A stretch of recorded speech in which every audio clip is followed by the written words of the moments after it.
Do your inner voices sabotage your performances? You know the ones. You're not good enough. You're an imposter about to be found out. You're too young, too old, too inexperienced. You don't actually know what you're doing. You're going to mess this up. Does that sound familiar?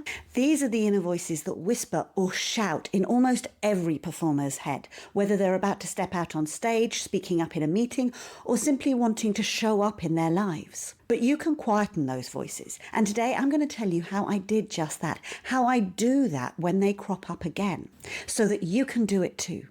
Hi, I'm Hattie Volker from Find Your True Voice, and I help performers of all varieties let go of their fears and their overthinking and step out in front of their audience with comfort and confidence. You're listening to the Courageous Performer podcast, and today we're talking about the inner critic. There's a saying in coaching circles that the thing is never the thing, that when a client comes thinking one thing is their issue, what we uncover together is something deeper and more impactful, something that's behind not only their performance struggles, but also other struggles in their lives. I can tell you one thing, the thing for me was definitely not what I thought it was, nor was the solution. So what was the thing and what was the solution? Let me give you some background. You see, I thought the thing was that I just needed to improve myself and find better ways of improving myself. And I spent nearly half a century using this technique, and I thought it was serving me pretty well. I thought it was the reason I had achieved the successes I had. I knew I was curious and I loved to learn, I loved to analyze, and I was good at achieving the things I wanted to. But somehow there was always this fear that I was going to get things wrong, that I was wrong somehow. And it seemed to actually get worse the more I achieved rather than better. I was feeling the fear and doing it anyway, but the fear wasn't going away. It was getting worse. I was using all the tools I'd been given and seemingly achieving all the things I wanted to, but somehow my confidence was getting worse. It made no sense. When we're growing up, survival is key, and kids will do what it takes to survive. And parents and schools will teach us things that they think will help us achieve success and, probably more importantly, not get hurt. They give us the tools that they think will help us stay safe and move forwards. The tools that they themselves were given when they were growing up. And these take the form of conscious or subconscious messages, a sort of rule book for doing well in life, a rule book for being okay. The trouble is, often these rules can be contradictory. So for example, don't be loud, but don't be quiet. And for a dramatic introvert like me, I got told that all the time. Put yourself out there, but don't be too much. Be extraordinary, but don't be different and don't stand out. Failure is bad. 100% on a test is the only truly good result. But against failure is bad, not trying is weak. So you have to try and never fail. Brené Brown talks about the scripts that men and women are given. For men, and this is a generalization, the script is don't be weak. You have to always be strong and don't show any signs of weakness. And for women, it's be perfect. Do everything perfectly. Have a perfect house, a perfect job, perfect children, look perfect. And these are all designed to keep us safe and give us success. This rulebook on life is filled with ways that we should behave, ways we must behave in order to stay safe, ways to adapt ourselves and things to stick to in order to be good enough. So we shrink, we twist, we perform, not to express ourselves, but to protect ourselves. And this is how I lived my life, constantly trying to improve, to be good enough, so that I could be accepted and finally feel happy. But instead of feeling happy, what I found was I had a constant stream of internal voices telling me how I was not good enough, specifically what I was doing wrong all the time, that I was doing this badly, that badly, I shouldn't have done that, I should be doing this. I was telling myself I was not good enough in so many different ways. And no matter what successes I achieved, and I achieved quite a few, the voices were never satisfied. Oh, they always took credit for those successes, but they were never satisfied. They were just like the worst critical parent in my head. So I kept analyzing myself, trying to improve so that I would be good enough, so that I wouldn't be rejected anymore. Because despite my efforts and despite my achievements, I had this real feeling of being rejected and not good enough in every area of my life. I wasn't a good enough mother, I wasn't a good enough wife, a good enough barrister, a good enough feminist, environmentalist. I was failing at everything. And I was so angry. How could I be trying so hard, putting in so much effort, researching all the right ways of doing things, and still be getting it wrong? Still be feeling so useless and rejected. Eventually, my body broke down under the pressure, but that's a story for another day. Essentially, my regime of work harder, try harder, push through, more exercise, more effort, more parenting, more cooking, cleaning, meditation, healthier eating wasn't the solution. In fact, it was killing me. So what was the solution? Well, the discovery of what it actually was a hard-fought battle because my brain did not want to let go of the old habits. It was convinced that all the effort I'd been putting in was the only reason I had achieved what I had achieved, and that stopping those efforts would lead to it all slipping away, and I wouldn't even achieve the small amount of successes I had achieved. I thought I would procrastinate more, become lazy and complacent. In essence, I didn't trust myself to try something new, and the idea of not pushing myself was terrifying. Then I retrained as a life coach, and I started to do something I hadn't properly done before. I started to listen to those inner voices. I started to listen as an observer and tune into exactly what I was saying to myself. Now, I had known that I was not very nice to myself, but I had not realized quite how cruel I was. I discovered I was a bitch to myself, and this was transformational. I also hadn't really made the connection that this was me talking to me this way, that I was creating my own personal hell and carrying my personal bully wherever I went. And just like every other bully in the history of bullies, she wasn't a bad person at heart.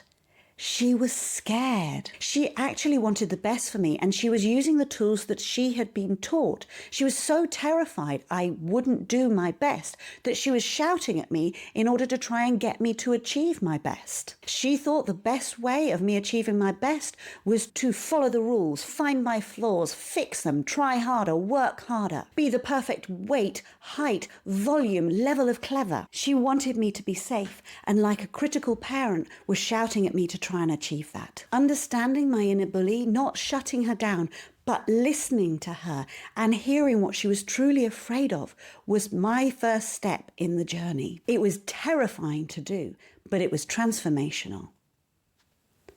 You see, after a decade of coaching performers, what I knew was that behind almost every performer's struggle is the same one thing. And it was the same thing as it was for me. Fear of rejection. The fear that if people see you, the real you, in all your messy, marvelous complexity, then they'll think that you're not good enough and they'll turn away and reject you. The idea that the real you is unacceptable, that in order to be accepted, you have to do better, be better, and hide all your shitty parts. And that's what my inner bully was trying to achieve for me. She had my best intentions at heart. Gradually, as I unpicked my relationship with my inner voices, I started to truly understand the impact of how I was speaking to myself, and the reality that in order to try and avoid rejection, I was rejecting myself on a daily basis, forever telling myself I was not good enough and I had to be better. And I believed it. So it was no shock that I thought others would think it too. I thought they would think it and then reject me. And so I was trying to get ahead of that rejection. I was trying to preempt their criticism so I could fix myself and not be rejected. As I said, I thought it was an effective method. I thought it was the reason I was achieving the things that I was achieving. But the reality is, I was achieving those things despite the voices, not because of them. Because the more I criticized myself, the louder the voices got, and the more nervous and anxious I got, and the harder I found it to put myself out there with confidence or put myself out there at all. In fact, I gave up singing for nearly 20 years. So the solution is a journey, but like every journey, as they say, it starts with a single step. And that step is to start to listen to your inner voices and really hear what they're saying, to ask them what they're afraid of. I know it's terrifying, but it is surprisingly effective. Just recently, my fear of rejection showed up again. I was in a really good place in my life, feeling accepted in so many areas, accepted for who I am, truly, warts and all. Then things wobbled and I had a couple of knocks and bam, I was back in that vulnerability hole. I found myself seeking acceptance again, changing the way I behaved and the things that I did in order to not be rejected. I found myself acting out of alignment with my integrity, swinging from massive overconfidence to real insecurity. And it felt horrible. So how did I get back out of my vulnerability hole? How did I let go of that fear of rejection? By listening to my inner voices, what they were really afraid of, what they really wanted underneath it all. And what they were really craving was to be wanted, to feel valuable. I listened to those voices and then I fact-checked my fears. I laid them up against the evidence to see whether I was actually being rejected. And once again, I realized that I was the one abandoning myself. I was the one rejecting myself. I was the one telling myself I wasn't wanted or good enough. So then I talked to my inner voices and I asked them, if this strategy of do better, be better wasn't working, could we find a strategy that did work? And what might that strategy be? And the answer was to remind myself what I love in other people. I don't love other people because they're perfect. I don't love performers because they perform flawlessly. I love them for their beautiful humanity. I love them for what they're expressing and how they communicate and how I connect with them. Because we connect with people because they're human, beautifully human.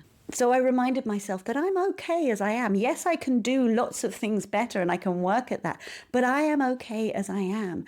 I'm a slightly overweight, gloriously pink-haired life coach who is optimistic and happy most of the time and tries to be kind and thoughtful and honest and punctual and organized and doesn't always achieve those things.